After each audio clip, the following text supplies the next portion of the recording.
حضرت ابن عباس رضی اللہ تعالیٰ عنہ سے روایت ہے کہ رسول اللہ صلی اللہ علیہ وسلم نے فرمایا، اگر تم میں سے کوئی اپنی بیوی کے پاس جانے سے پہلے یہ دعا پڑھے، بسم اللہ اللہم جنبنا الشیطان وجنب الشیطان ما رزقتنا، ترجمہ: اللہ کے نام سے، اے اللہ ہمیں شیطان سے دور رکھ، اور جو اولاد تو ہمیں عطا فرمائے اسے بھی شیطان سے دور رکھ۔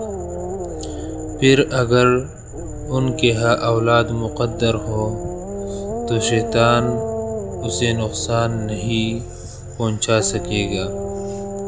حدیث صحیح بخاری، حدیث صحیح مسلم۔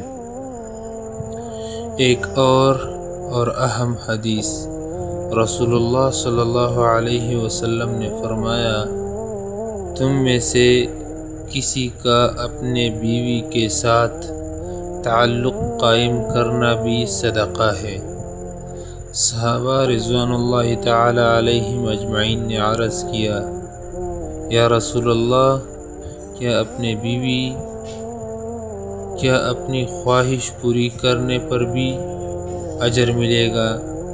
آپ صلی اللہ علیہ وسلم نے فرمایا، اگر وہ حرام طریقے سے خواہش پوری کرتا تو گناہ ہوتا، اسی طرح جب حلال طریقے سے پوری کرتا ہے تو اسے اجر ملتا ہے۔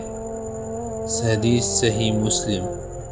اس حدیث کا سبق ہمیں یہ ملتا ہے کہ اسلام میں میاں بیوی کا تعلق عبادت اور ثواب کا ذریعہ بن سکتا ہے۔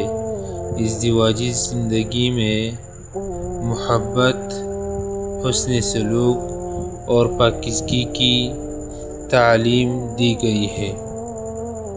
تعلق سے پہلے دعا پڑھنا سنت ہے۔